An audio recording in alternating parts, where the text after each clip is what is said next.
नमस्कार दर्शकों, स्वागत है एक बार आपका फिर से मोक्ष की आस में। दर्शकों, मोक्ष की आस आपकी जानकारी के लिए बता दें, हमेशा से प्रतिबद्ध है सच्चाई दिखाने के लिए, हमारे जीवन का उद्देश्य दिखाने के लिए, स्पिरिचुअलिटी दिखाने के लिए। तो शास्त्रों में है, उस समरथ की रीझ छुपाई, कुल कुटुंब से नाता, गर्भ के अंदर वचन भरे थे, कहाँ गई वो बात। गर्भ के अंदर वचन भरे थे और कहाँ गई वो बात आज। हे परमात्मा, बाहर आते ही तेरा गुणगान करूंगा, तेरी भक्ति करूंगा, तुझे ढूंढूंगा और इस मृत्यु लोक से निकलने का प्रयास करूंगा। लेकिन गीता में भी कहा गया है, माया के द्वारा जिनका ज्ञान हरा जा चुका है वो दर्शकों बुद्ध यही है, कहानी यही है और सबका साथ यही है।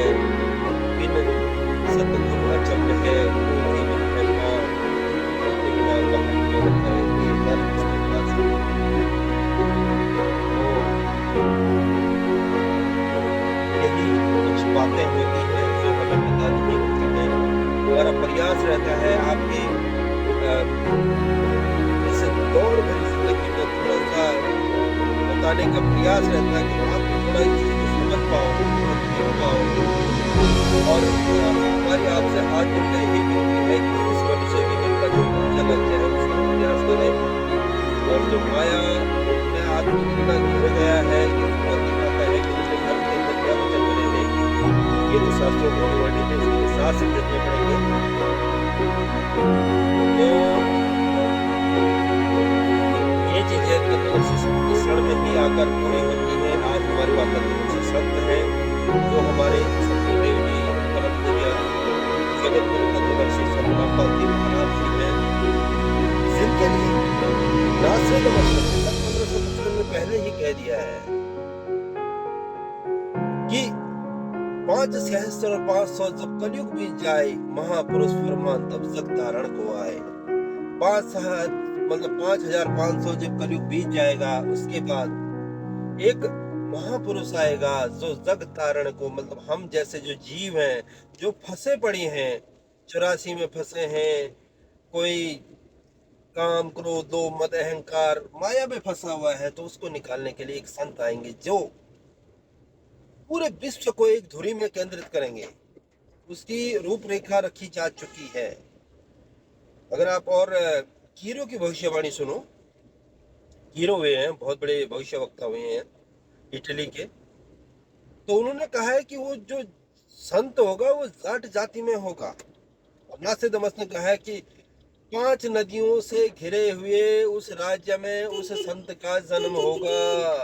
5 नदी, उस समय 5 नदियों का जो राज्य है वो था पंजाब, हरियाणा पहले पंजाब में था। और भी कई सारी चीजें हैं जो संत रामपाल जी महाराज जी से मेल खाती हैं। आप कमेंट बॉक्स में लिखिए आपको क्या लगता है। हमारे अनुसार तो जगत गुरु तत्वदर्शी संत रामपाल जी महाराज जी हैं। और आप अपने विचार रख सकते हैं कि आपके जीवन में गुरु है या नहीं है। एटलीस्ट गुरु तो होना चाहिए जीवन में, क्योंकि गुरु के लिए बताया है कि गुरु बिना ठौर है नहीं, और निगुरा मुझको ना मिले पापी मिले हजार, एक निगुरे के शीश पर लाख पापियों का भार। तो 500 जब कलयुग बीत जाए, महापुरुष फरमान तो आ चुके हैं, वो अवतरण हो चुका है। उन्हीं का अवतरण दिवस है 6, 7, 8 सितंबर 2024 को सतलोक आश्रम कुरुक्षेत्र सहित भारत के 10 आश्रम विशाल महासमागम का आयोजन, जिसमें विशाल भंडारा होगा, रक्तदान शिविर होगा, दहेज मुक्त विवाह होगा, संत गरीबदास जी वाणियों का अखंड पाठ होगा, शास्त्र प्रदर्शनी होगी। तो आप जी पूरे परिवार के साथ आकर इस महासमागम की शोभा को बढ़ा सकते हैं। और सैटरडे संडे हो रहा है, पहले भी हमने कहा था आप जी से, सबसे प्रार्थना करी थी, एक बार आके जरूर देखिएगा।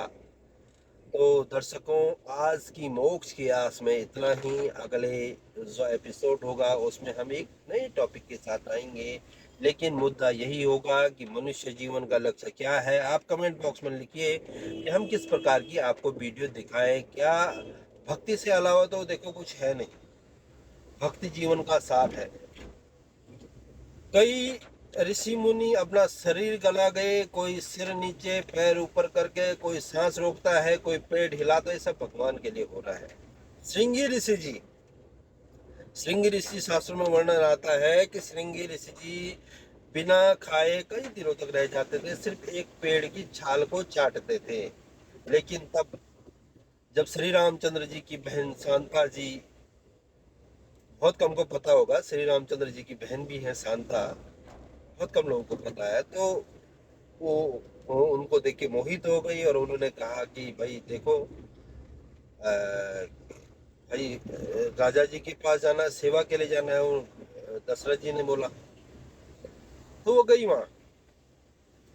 तो उन्होंने कहा भाई श्रृंगी ऋषि जी तो उठते ही नहीं है, वो तो जब देखो साधना में लीन रहते हैं, क्या करा जाए। तो किसी ने बोला कि जहाँ पे वो जीभ लगाते हैं ना, जिस पेड़ की छाल पे, वहां पे थोड़ा शहद लगा दो। वैसे शांता जी ने वैसा ही किया। तो पहले वो 4-5 दिन में एक बार जीभ लगाते थे, उस दिन उन्होंने 1-2 दिन में, तो एक दिन में 3-3 4-4 बार जीभ लगानी शुरू कर दी। माया का प्रभाव है ना। तो धीरे धीरे करके आंखें खोली, तो उसके बाद शांता जी का विवाह श्रृंगी ऋषि से हो गया। तो माया ऐसे हमें लूट ले जाती है, वो अपनी साधना में लगे, लेकिन मोक्ष फिर भी नहीं हुआ।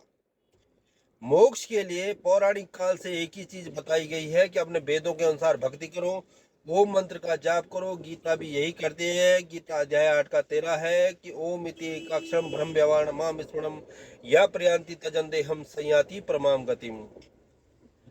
और ओम से सिर्फ ब्रह्मलोक तक की मिलेगा, उसके बाद पर वो परम अक्षर ब्रह्म और पूर्ण ब्रह्म, अक्षर ब्रह्म और क्षर, पहले तो क्षर है ब्रह्म, अक्षर ब्रह्म और पूर्ण ब्रह्म प्राप्ति होगी, तब जाके कुछ हो सकता है।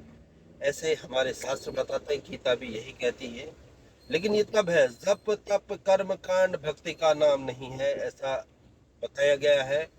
आपको नहीं पता ये अलग चीज है, लेकिन मेन यही है, गुरु की शरण में आकर ही मोक्ष होगा। तो दोस्तों आज के लिए इतना ही, काफी लंबा हो चुका है। आज्ञा दीजिएगा, धन्यवाद, नमस्कार, और भंडारे में मिलते हैं आप जी को सभी के साथ। तब तक के लिए टाटा बाय बाय।